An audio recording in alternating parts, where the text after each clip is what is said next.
বিসমিল্লাহির রহমানির রহিম। সম্মানিত সুধী, আসসালামু আলাইকুম। সবাইকে আমাদের YouTube channel VAT and tax স্কুলের পক্ষ থেকে আন্তরিক শুভেচ্ছা এবং অভিনন্দন।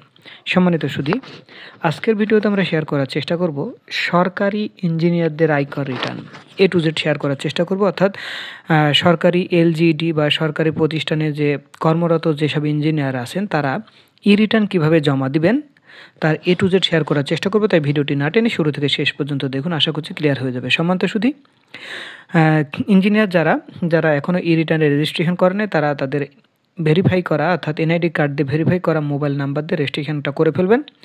রেজিস্ট্রেশন করার পরে আপনারা ই রিটার্ন সার্ভারে 3 নাম্বার পাসওয়ার্ড দিয়ে লগ ইন করবেন। লগ ইন করলে এই পেজটা শো করবে। এরপরে আপনারা আপনাদের প্রোফাইলটা আপডেট করে নেবেন। প্রোফাইলে আপনারা প্রেজেন্ট অ্যাড্রেসটা আপডেট করতে পারবেন, ইমেল আইডিটা আপডেট করতে পারবেন, আপনাদের ওয়াইফের নাম, ওয়াইফের মোবাইল, ওয়াইফের 3 নাম্বার এগুলো আপডেট করে নেবেন। নেওয়ার পরে এই পেজটা শো করবে। এরপরে আপনারা বাম সাইডে আসবেন। বাম সাইড থেকে দেখবেন রেগুলার ই রিটার্নে ক্লিক করবেন। এরপরে এখান থেকে আমরা যেটা দেখাবো সেটা হচ্ছে যে সরকারি যে ইঞ্জিনিয়ার তাদের 2টা হেডের ইনকাম আমরা দেখানোর চেষ্টা করব। সেটা হলো ইনকাম ফ্রম এমপ্লয়মেন্ট এবং ইনকাম ফ্রম ফিনান্সিয়াল অ্যাসেট হেডের। ওকে, তাহলে চলুন, এগুলো অটো বাই ডিফল্ট সিলেক্ট করা থাকবে। আপনারা তারপরে এগুলো দেখে নেবেন। অন্যান্য ভিডিওতে আমরা দেখিয়েছি, এটা আমরা দেখাবো না। এরপরে এখান থেকে সেভ অ্যান্ড কন্টিনিউতে চলে যাব। সেভ অ্যান্ড কন্টিনিউতে চলে যাওয়ার পরে আপনারা আপনাদের জব লোকেশান অর্থাৎ location of main source of income এটা সিলেক্ট করে দেবেন। ক্লেম ট্যাক্স রিবেট, এটা অবশ্যই তাদের জিপিএফ ফান্ড রয়েছে, এই জন্য ক্লেম ট্যাক্স রিবেট। এবং আমি যে করদাতার তথ্যটা শেয়ার করতে চাচ্ছি সে তেনার একটা কী রয়েছে, ইন্স্যুরেন্স, লাইফ ইন্স্যুরেন্স প্রিমিয়ামও আছে। ওকে, এরপরে এগুলো তার মোটামুটি 50 লাখের কম, এগুলো কোনো কিছুই নাই, সেগুলো নো দিয়ে গেছে। এরপরে সেভ অ্যান্ড কন্টিনিউ।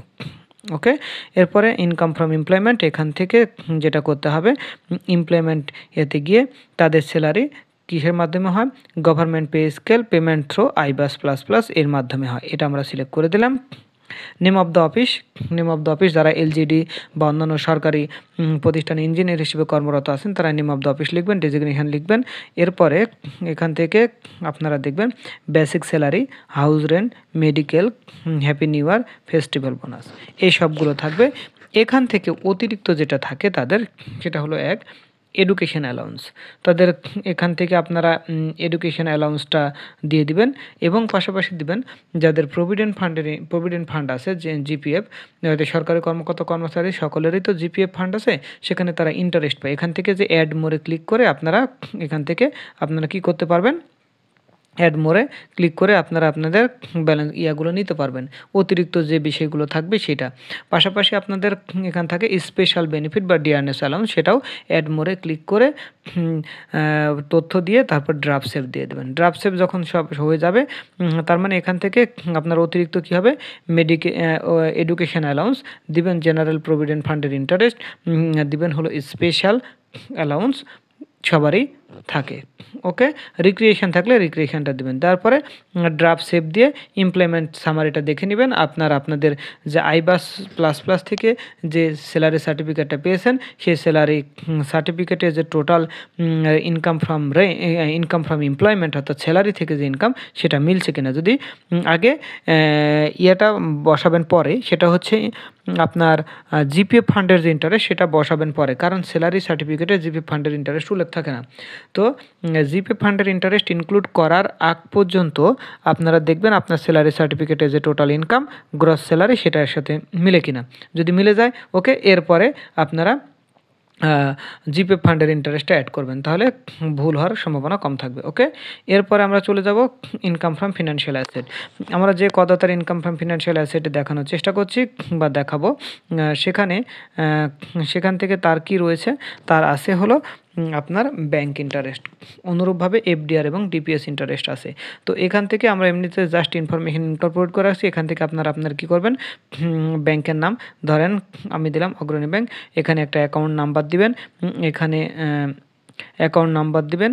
দেওয়ার পরে যেটা করতে হবে, ইন্টারেস্ট দিবেন রিলেটেড ফিজ অ্যান্ড চার্জেস এবং টিডিএস। তবে মনে রাখবেন সেভিংস অ্যাকাউন্টের রিলেটেড ফিজ অ্যান্ড চার্জেস এখানে দেওয়ার কোনো প্রয়োজন নেই। কারণ হলো সেভিংস অ্যাকাউন্টে যদি কারণ আপনারা একটা জিনিস মাথায় রাখবেন, সেভিংস অ্যাকাউন্টে ইন্টারেস্ট হয় খুব নেগলিজিবল। দেখা গেল আপনার ইন্টারেস্ট পেয়েছেন 150 টাকা বা 180 টাকা, বাট আপনার রিলেটেড চার্জ কাটছে হলো 500 টাকা বা 2000 টাকা বা 3000 টাকা। এই চার্জ দিলে তখন কিন্তু নেট ইনকামটা কী হয়ে যায়, নেগেটিভ হয়ে যায়, তখন সার্ভার কিন্তু নিতে চায় না।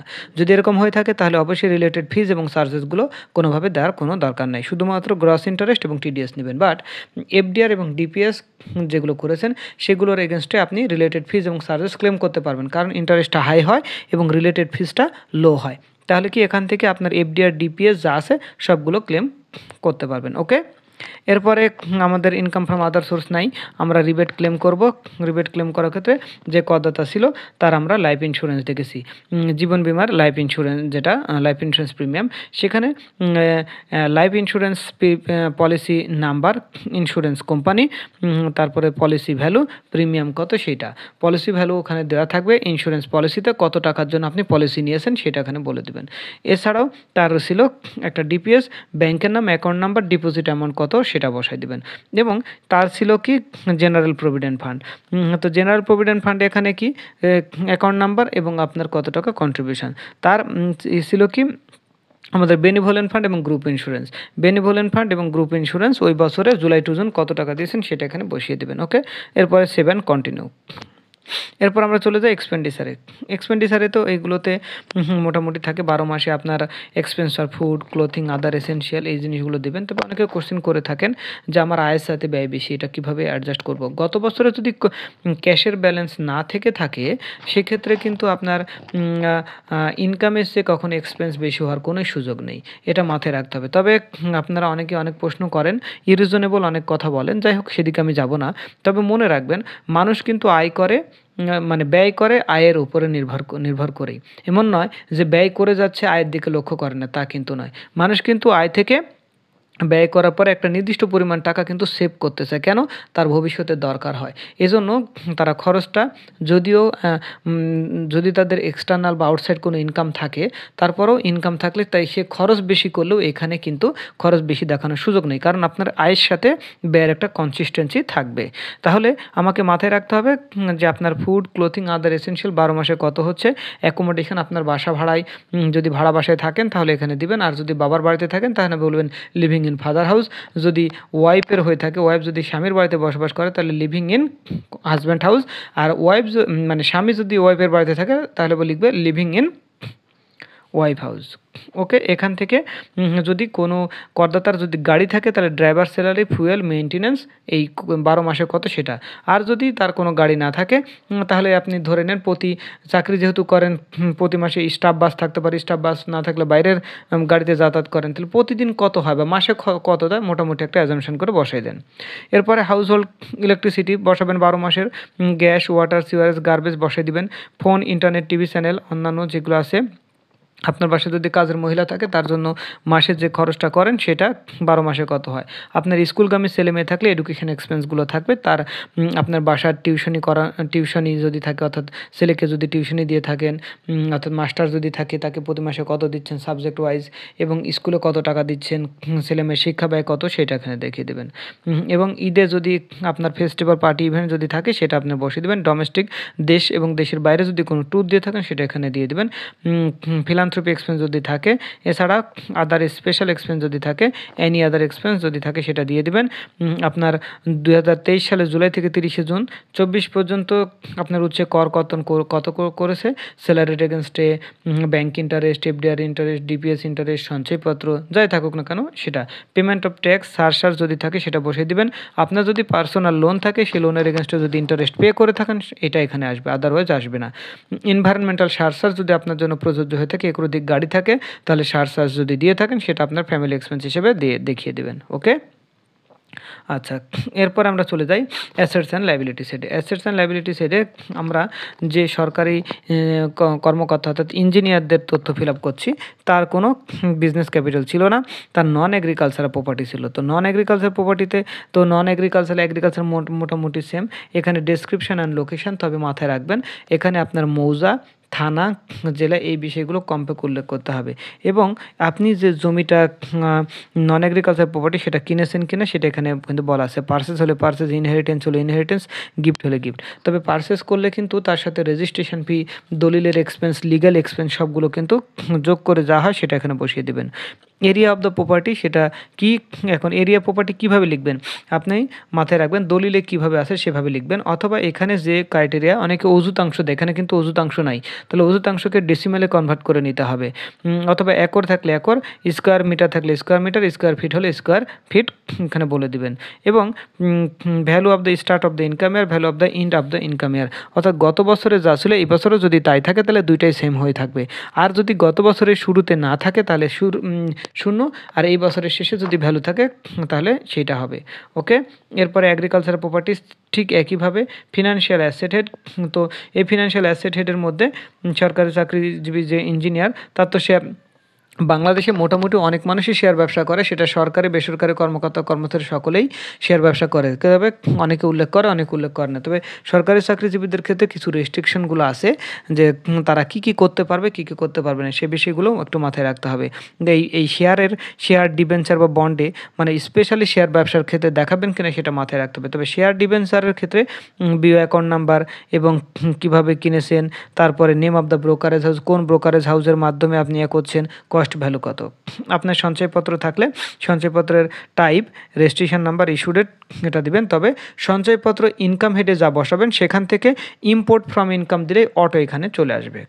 ওকে, এরপর আসি আপনার ফিক্সড ডিপোজিট যদি এফডিআর থাকে তাহলে পার্টিকুলার দেবেন, ব্যাংকের নাম দেবেন, অ্যাকাউন্ট নাম্বার, কত টাকার এফডিআর করেছেন, অর্থাৎ ক্লোজিং ব্যালেন্স 30/6/2024।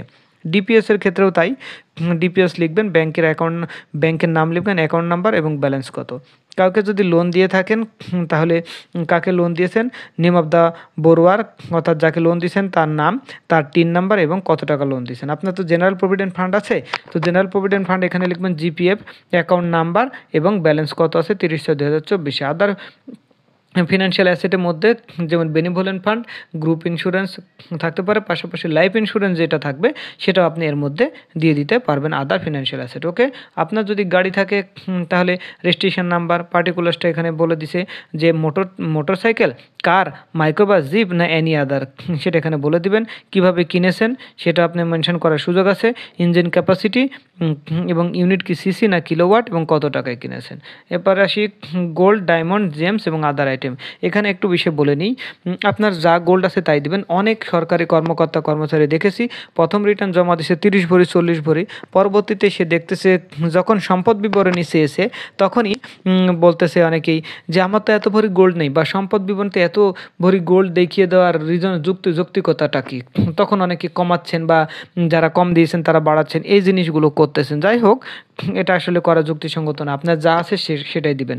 এখান থেকে আপনার অনেক কিছু বলা আছে, যেমন gold, platinum, silver, diamond, James, others, যেটা আপনার জন্য প্রযোজ্য। আপনি কিনে থাকলে কি পারচেজ, আদারওয়াইজ বাবা মা কাছ থেকে পেতে পারেন অথবা গিফট পেতে পারেন। কত কোয়ান্টিটি কত, এখানে কিভাবে দিবেন, ভরি দিবেন, তোলা দিবেন, গ্রাম দিবেন আর কিলোগ্রাম দিবেন সেটা দেখবেন। কেনা থাকলে ক্রয় মূল্য, এবং যদি কেউ গিফট পেয়ে থাকেন, উত্তরের দিকে সূত্রে পেয়ে থাকেন, সেগুলো ক্ষেত্রে ফেয়ার মার্কেট প্রাইস আপনি উল্লেখ করতে পারবেন যে এখন এক্সিস্টিং গোল্ডের মূল্য কত আছে সেটা উল্লেখ করে দিবেন। এরপর আসি ফার্নিচার, ইকুইপমেন্ট, আদার ইলেকট্রনিক আইটেম। যদি আপনি কিনে থাকেন এখানে উল্লেখ করবেন কী কী আইটেম কিনে, অথবা ইনহেরিটেন্স অথবা গিফট যেটাই হোক না কেন, কোয়ান্টিটি এবং ভ্যালু কত। আদার অ্যাসেট অফ সিগনিফিক্যান্ট ভ্যালু, এর বাইরে যদি কোনো অ্যাসেট থেকে থাকে সেটা এখানে উল্লেখ করবেন। ক্যাশ ইন হ্যান্ড, এর মধ্যে cash in hand, cash at bank, কার্ডের অ্যাকাউন্ট, কার্ডে যদি কোনো টাকা থাকে, বিকাশে যদি থাকে, সবই উল্লেখ করতে পারবেন। এখানে যেমন ব্যাঙ্ক অ্যাকাউন্ট ইনক্লুড করতে বলছে, দেখেন কিভাবে এখানে বলছে ব্যাঙ্ক, কার্ড এবং আদার ইলেকট্রনিক ক্যাশ মানে হলো বিকাশ, নগদ, রকেট, যেটাই থাকবে কেন সেটা। তার মানে ব্যাঙ্ক অ্যাকাউন্ট যদি উল্লেখ করেন, ব্যাঙ্ক অ্যাকাউন্ট, ব্যাঙ্কের নেম, অ্যাকাউন্ট নম্বর, কত টাকা ব্যালেন্স আছে।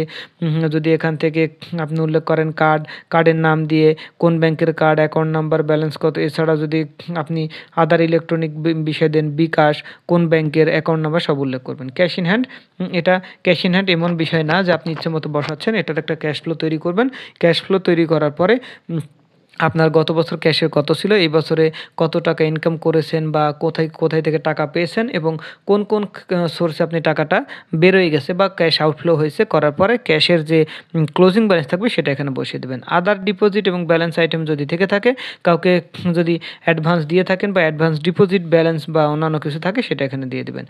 অ্যাসেট আউটসাইড বাংলাদেশ, বাংলাদেশের বাইরে যদি কোনো প্রপার্টি আপনার থেকে থাকে তাহলে দিবেন, আদারওয়াইজ দেওয়ার দরকার নেই। ব্যাংক থেকে বা অন্যান্য প্রতিষ্ঠানের কাছ থেকে যদি লোন নিয়ে থাকেন, যেমন ব্যাংকের কাছ থেকে বা ফিনান্সিয়াল ইনস্টিটিউট বা ফিনান্সিয়াল কোম্পানির কাছ থেকে লোন নিয়ে থাকেন, নেম অফ দ্য ব্যাংক আর ফিনান্সিয়াল ইনস্টিটিউট, অ্যাকাউন্ট নাম্বার, কী উদ্দেশ্যে নিয়েছেন, ব্যালেন্স কত আছে। আনসিকিউর্ড লোন যদি কারো কাছ থেকে নিয়ে থাকেন, নেম অফ দ্য লেন্ডার, তার টিন নাম্বার, পারপাস এবং ব্যালেন্স অ্যামাউন্ট। যদি ব্যাংকের কাছ থেকে লোন বা ওভারড্রাফট ফ্যাসিলিটি নিয়ে থাকেন, সেখানে particulars of the lender, type of loan, other details এবং ব্যালেন্স। মনে রাখতে হবে 30/6/2024 ব্যালেন্স। ওকে, এরপরে আমি বলি যে লস, ডিডাকশন এবং আদার এক্সপেন্স। কোনো সম্পত্তি বিক্রি করে যদি লস হয়ে থাকে, ডিডাকশন হয়ে থাকে, আদার এক্সপেন্স থেকে থাকে, সেখানে পার্টিকুলার দিয়ে অ্যামাউন্ট লিখবেন। এবং গিফট, ডোনেশন এবং কন্ট্রিবিউশন। গিফট, ডোনেশন এবং কন্ট্রিবিউশন যদি আপনি কাউকে করে থাকেন, সেক্ষেত্রে এখান থেকে বলবেন যে আপনি গিফট করেছেন না ডোনেশন দিয়েছেন না কন্ট্রিবিউশন করেছেন। তারপরে নেম অফ দ্য রিসিভার, যিনি রিসিভ করতেছেন তার নাম, টিন নাম্বার এবং অ্যামাউন্ট। এরপরে চলে আসি আদার রিসিপ্টের ক্ষেত্রে, যদি কোনো টাকা পেয়ে থাকেন যেটা রিটার্নের মধ্যে নাই বা কোনো ইয়ার মধ্যে নাই, ইনকামের মধ্যে নাই, সেটা এখানে আপনি ইনক্লুড করতে পারেন। গত বছর যারা রিটার্ন জমা দিয়েছেন তাদের নিট ওয়েলথ এইখানে বসবে, net wealth at the last date of previous income year. যারা নতুন করদাতা তাদের ক্ষেত্রে এটা কী থাকবে, শূন্য থাকবে। এইভাবে রিটার্নটা মোটামুটি ফিল আপ করবেন। ফিল আপ করার পরে যাদের এই সরকারি কর্মকর্তা কর্মচারী, তো ইঞ্জিনিয়ারদের যেহেতু রিটার্ন ফিল আপ করছে, এরপর আমি ট্যাক্স অ্যান্ড পেমেন্টে চলে গেলাম। পেমেন্টে চলে যাওয়ার পরে তার উৎসে কর কত আছে সেটা কীভাবে সমন্বয় করবেন, স্ক্রল ডাউন করে নিচে যাবো, have you paid any source tax, আমি বলছি ইয়েস। তারপর বলছে যে do you need to update your tax payment status, আমি বলছি ইয়েস। ইয়েস দিলেই আমাকে ই রিটার্ন লেজারে নিয়ে চলে আসবে। ই রিটার্ন লেজারে নিয়ে যখন চলে আসবে তখন আমরা আমাদের ট্যাক্সের তথ্যগুলো ইনকর্পোরেট করব। তো এই করদাতার ক্ষেত্রে আমরা স্যালারির যেহেতু ট্যাক্স ক্লেম করব, তাই বলে ক্লেম সোর্সটাকে এখানে ক্লিক করলেই চলে আসবে স্যালারি আইবাস প্লাস প্লাস। তো এইখানে ওই আইবাস প্লাস প্লাস থেকে যেহেতু তাদের লিঙ্ক করা আছে আইবাস সফটওয়্যারের সাথে, তো সেখানে আপনার যা ট্যাক্স কেটেছে সেখানে এখানে ফিগার দিয়ে বসিয়ে দিলে, সেভ দিলে অটো সেভ হয়ে যাবে, আর কোনো সমস্যা নেই যাদের আইবাস থেকে স্যালারি হয়েছে। ওকে, আচ্ছা, এরপরে আমরা চলে যাই এখান থেকে তার ব্যাংক ইন্টারেস্ট ছিল, দেখেন এখান থেকে যে তার ব্যাংকের নাম বা অন্যান্য যে তথ্যগুলো। তবে আরও জিনিস ক্লিয়ার করে দিই, এখানে দেখেন আপনার তথ্য ফিল আপ করতে হবে না।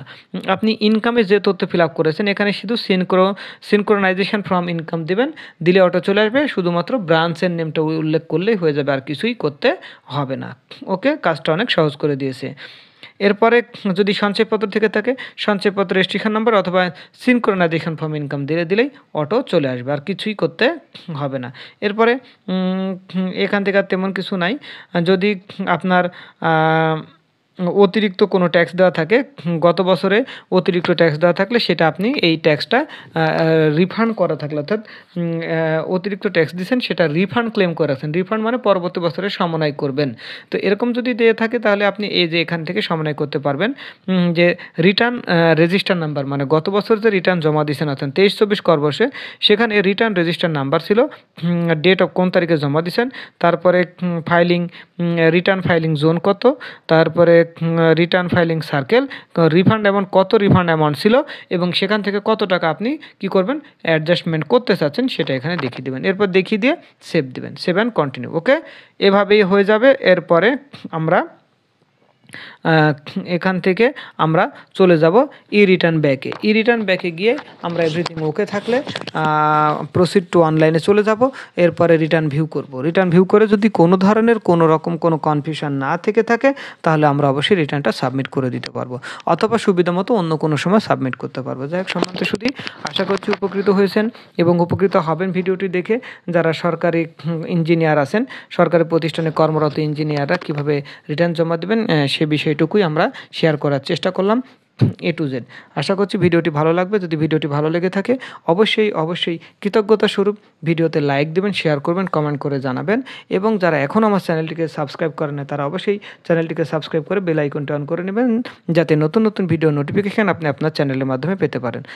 যাই হোক, সম্মানিত সুধী, আজকে পর্যন্তই। সবাই ভালো থাকবেন, সুস্থ থাকবেন। আসসালামু আলাইকুম।